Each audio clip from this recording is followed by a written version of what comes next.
DW Africa Link. In a move stirring both opportunity and controversy, Malawi has signed an agreement allowing hundreds of nurses and midwives to seek employment in Israel.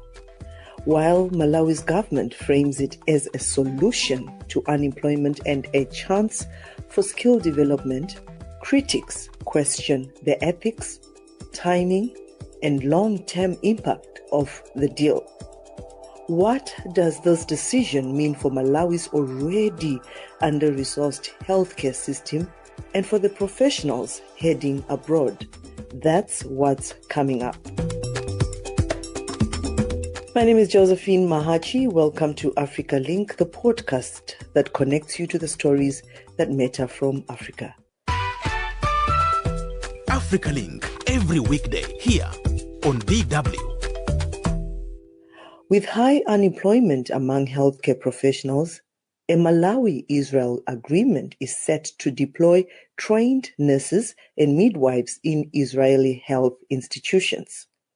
The deal is part of a broader government strategy to create job opportunities abroad while earning remittances for the country. Malawi's Ministry of Labor has defended the move, saying it will benefit both the workers and the economy.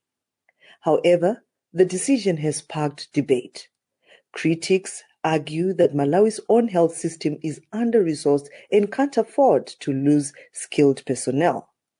Human rights groups have also raised concerns about working conditions in Israel and whether proper protections are in place for the Malawian workers. Now, still though, a number of Malawian nurses are willing to go, like Christina Jere and Elizabeth Gondwe. I would definitely leave Malawi. I've been qualified for 3 years now, and I haven't even had the chance to be even called for an interview for a job. Jobs are scarce. I would leave. It's my home, yes, Malawi is my home, but then why would I stay in a country where I've spent so much on fees, where I've spent so many years in the college, but then I haven't been able to access a job? So it's something exciting. It's an opening for me. So I'd be really excited to go and work in Israel. And I would never even come back. Why would I come back to a country where I cannot even get a job? I'm Elizabeth Gondwe, one of Malawian nurses here. I've stayed for a long time without being employed by the Malawi government. So with this agreement with the Israeli government, I'm so excited because here in Malawi, the life of living is very costly. So I was unable to help my family, to help my relatives. So this is my great opportunity. When I go there, I'll be able to gain a lot of skills that will make me to work better in public hospitals or private hospital when I turn back to Malawi. Other potential candidates like Esther Malanga are more circumspect about the opportunity or even how long they would be willing to go for. Several concerns come, like adapting to a new culture, language, and work environment could be challenging. I would need to ensure that my qualifications and experiences are recognized in Israel, and that it means the necessary licensing requirements. And I would need to consider the impact on my personal life. Initially, I would consider working in Israel for a short-term period, perhaps 1 to 2 years, to gain experience and skills. So this opportunity does seem in many ways a double-edged sword. A great opportunity for some, but requires a substantial sacrifice beyond the individuals involved.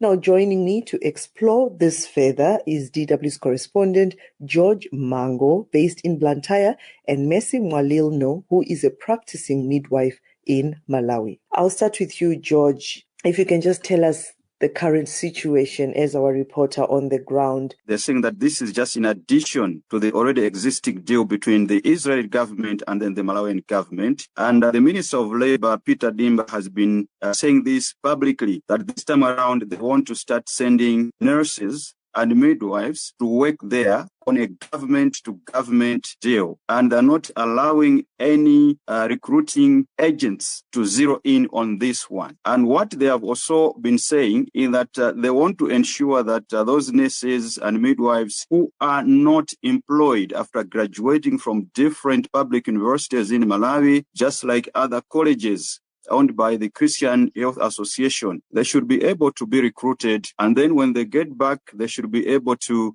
bring in the much needed technical know-how. As you might be aware that Malawi lags behind in terms of, additional knowledge, in terms of dealing with issues of labor in hospitals, maybe dealing with casualties of accidents in hospitals. So the target is about government sending midwives and nurses to Israel on government to government without including those recruiting agents that have been doing the system with those working in farms.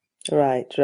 Now, Messi, you are a midwife yourself, and just to find out from you, representing other midwives in Malawi, how attractive is this possibility? Is it an attractive initiative or opportunity for people in your field? The initiative is very attractive to the nurses that are just staying at home without getting employed, because it's going to help them end the poverty in their families. Because, as you know, in Africa, normally we depend on each other. So once you get employed, once you are done with the school, you take the responsibility of helping the siblings or the younger ones that are coming after you. If that is you are coming from a middle-income family or from a low-income family. So with the initiative of sending those nurses that are not employed to Israel, it's a good initiative because it's going to help those nurses to be able to take care of the siblings in their families. And also for the income sources, because that would be a thing that, as it is now in Malawi, the government is no longer employing nurses. Maybe if they're saying that they're employing nurses, it's like just a quarter of what they're on the market that are just waiting to get employed. So economically, those guys are handicapped. They can't do anything.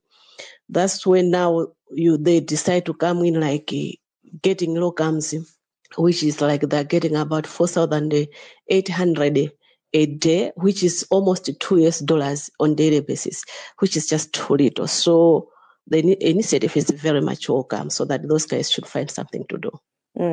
But as a midwife yourself, have you tried to look into this particular deal, what it means? Because we understand there was a previous deal as well where some Malawians actually went to Israel, I think, to work in the farms, and they ended up seeking asylum. In some words, would say that deal didn't fall through or was a failure. And also some were talking about the working conditions were not viable. So are these things also that you think midwives and nurses are looking into before grabbing this deal because there is no job in Malawi or the income is not enough? I think there's a difference between these nurses and the guys that they went to work in the farms. Those guys, most of them, they were qualified with degrees, but they went to work as farm workers. While for the nurses, we hope and believe that they're going to work in the hospitals as nurses, not to go and work there as assistants.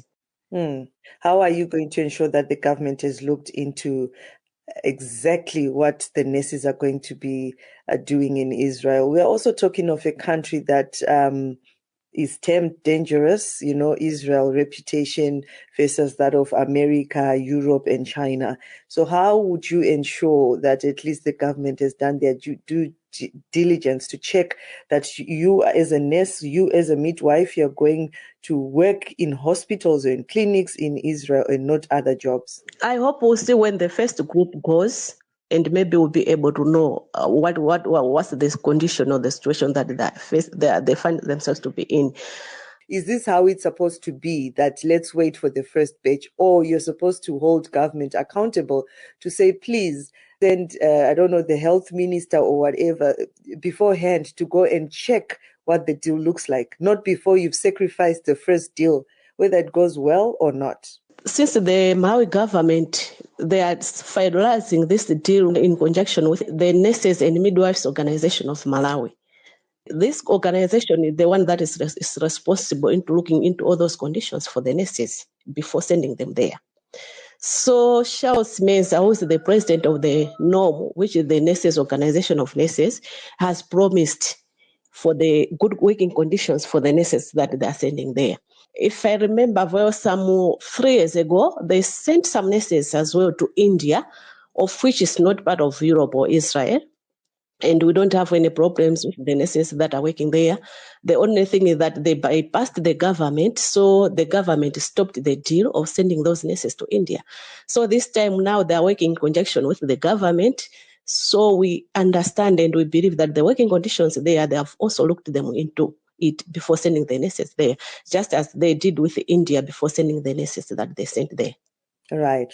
Now, George, as a reporter, I don't know if you've reached out to the government to just find out how exactly this deal will work or pull through. Also looking at the failure of a previous deal with the Malawians now seeking asylum, not staying in their allocated professions in Israel. It also actually overshadows this one. Hence, you see all these my questions, just to find out if people are getting clear answers, before they travel for such deals. It's specifically about government to government. And there is no inclusion of these recruiting agents that were there. And what the government authorities, based on the interviews that I've had and what the message they put across to the nation, is that they want these nurses to embrace the culture there, 1, and 2, to gain more advanced skills that will be able to be shared with their counterparts when they get back to Malawi. So they are looking at improving the working conditions. Of course, they will be sending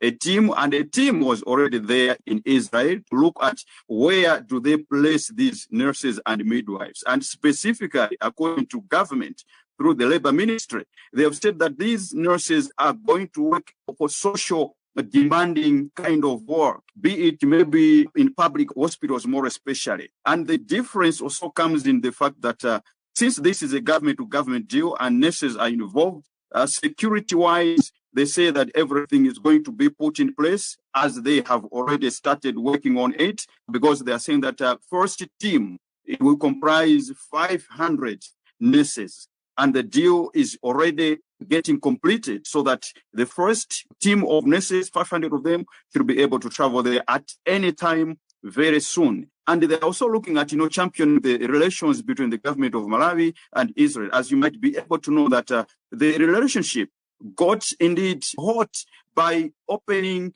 an embassy in Tel Aviv, which was indeed subject to scrutiny in parliament. But of course, currently people are saying that if government is deciding to send those people that are jobless, more especially nurses, that's a good idea, because they are looking at nurses being effective. When they come back, they should be able to be specialists. Malawi is, lagging behind in terms of having surgeons, neurosurgeons. Maybe this is another indicating factor that the government wants to, gain more momentum or more help from this kind of a deal. But security-wise, they say that government has to do more on this one, looking at the gravity of the situation that is there in Israel currently with the Gaza war. Right. Now, coming back to you, Messi, just want to find out also the requirements. Every other country is also calling in for skilled workers. We're talking of countries even like Germany, the UK.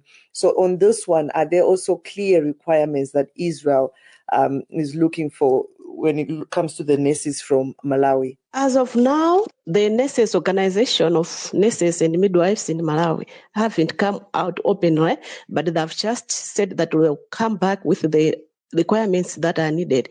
But to my knowledge and understanding, definitely there should be requirements. Like when you are going there, a skilled person, you need to have a degree, you need to have either a diploma, and the job description would depend according to the qualification that we are having when you are going there. And that is going to be made clear to the nurses that will be going there. Because we're talking about, it should be 4,000 plus nurses who are not employed yet here in Malawi at the moment.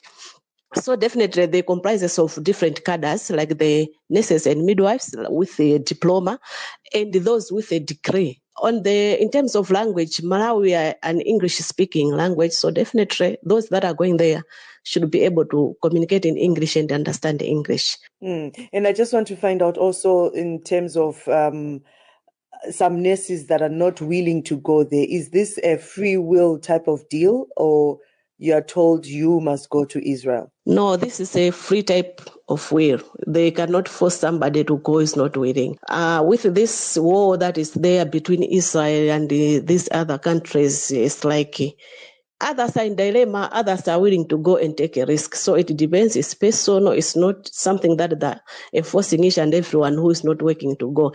Even those that are employed in government, they are willing to go, they want to go, but the unfortunate part is they're not part of the deal. The government currently is dealing with those that are not employed. So for those that are still working in the government, there are other people who are willing to go and take a risk, because if you talk of their salary per month, we are talking of maybe about $200 a month. That is others maybe up to $300 a month that is being NS. So each and everyone looking at the peaks, maybe for those that will be working in Israel, it will be higher than those that are working in Malawi. Those that are in dilemma due to security reasons, security issues concerning the war that is there, they are there as well. In those cases, they will not be forced to go. Now, George, just to also find out from the message from the government about this whole exporting valuable human resources, or is it really about actually helping professionals, or it's about what both governments are going to benefit from each other that probably is not clear or transparent? What is the message you are getting as a reporter from the government that is clear? What is this whole deal about? Israeli government, according to the authorities here, is going to benefit through labor workforce. As you might be able to know the fact that not many people are able to work in hospitals. Israel is looking for additional workforce, and that workforce at the moment has been volunteered by the Malawi authorities. So once the Malawi authorities do send nurses there, the Malawi government is going to benefit from this in two angles.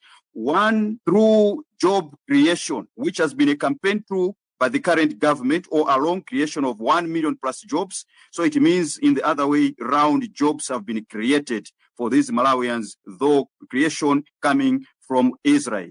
And secondly, it's about an issue of foreign currency generation. Malawi is now in dire need of forex. So the anticipation is that once these midwives and nurses go there, the money that they're going to be receiving is going to be directed straight into the bank accounts, which are going to be opened in a manner of a foreign currency bank account.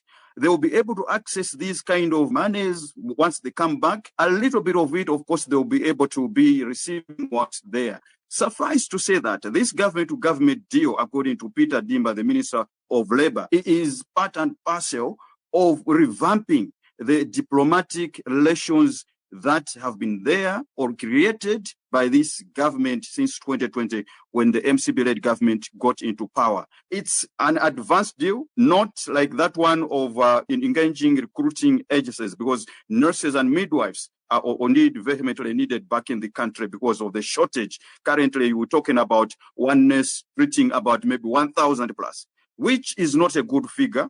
And people, of course, are asking to say, why is it that the government has zeroed in to say that exporting these nurses who are in dire need, but government does not have the much needed financial resource to recruit those that have graduated from universities and colleges. But if the message from the government is clear, whether it's exporting valuable human resources or actually helping professionals, or there could be a deal between the two countries that's not clear or transparent, who's benefiting what from who?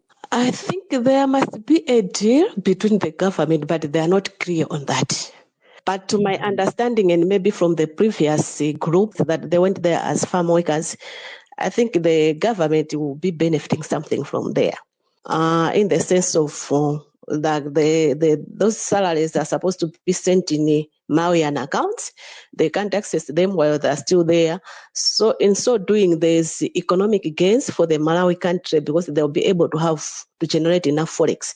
As it stands, there's no forex. There's critical forex shortage in Malawi. So I think it's one way of those government generating and maintaining its economic challenges that we're currently facing as a country. It's leaving a lot to be desired, very questionable. Government is failing to recruit these nurses directly into public hospitals or health clinics. Why? Because the financial muscle is not there. You see, they also admitted the fact that there is no good number of workforce in public hospitals because they cannot manage to pay salaries for these ones recruited. You should be able to also bear in mind the fact that some of the nurses work privately in public hospitals. Maybe they're just called because of the shortfall that is there. They work under locum, and that locum is just too minimal for them to be able to survive, pay school fees for their children, pay rentals, buy food, bread, pay water bills, rental bills. It's not even enough. You should be able to also recall that the donor fatigue that is there currently with the U.S.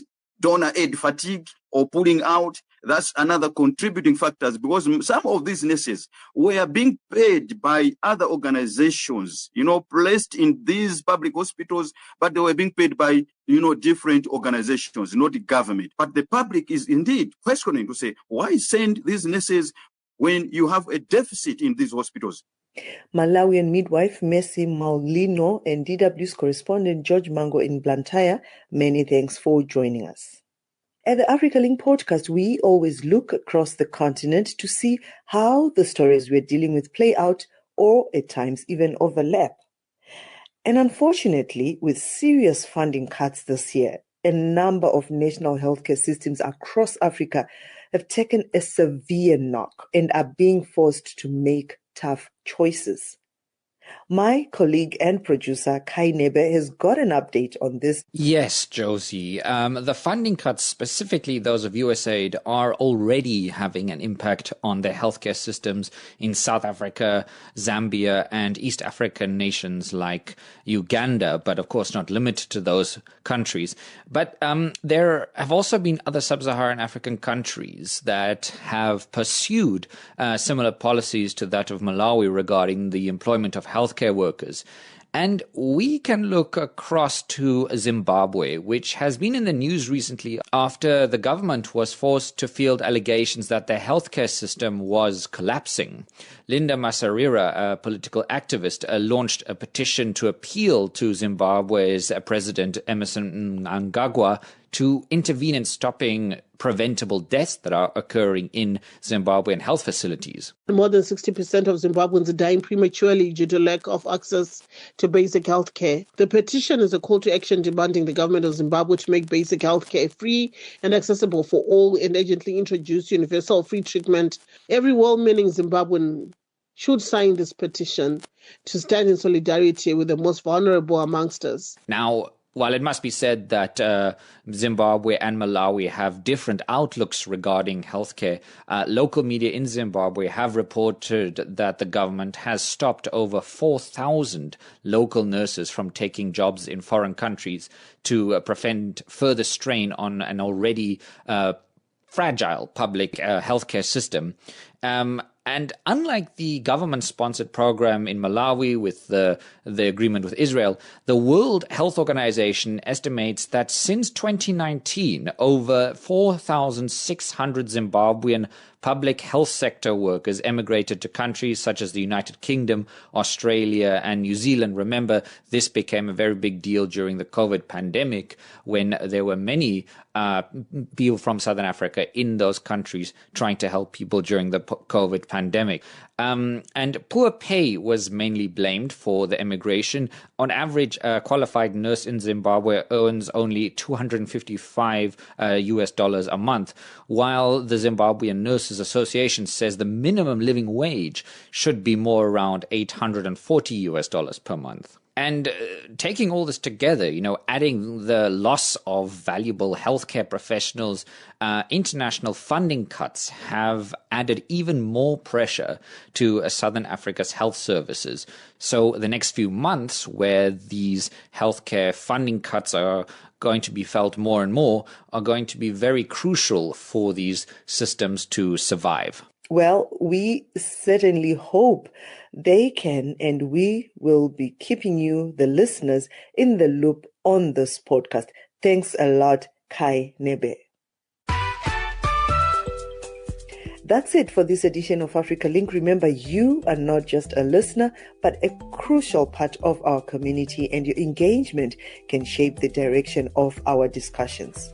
You can find all of the Africa Link podcast episodes on Spotify and Apple, or wherever you listen to your podcasts from. This episode was co-produced and edited by Kai Nebe. My name is Josephine Mahachi. Thanks for listening. Until the next one, it's bye for now. DW News. Here are today's top news stories and why they matter. South African President Cyril Ramaphosa is set to meet his U.S. counterpart Donald Trump in Washington next week at a time of strained relations between the two countries. Tuso Kumalo has more on what South Africans expect from the high-stakes meeting. Most South Africans we spoke to say they want President Ramaphosa to take a firm stance in Washington.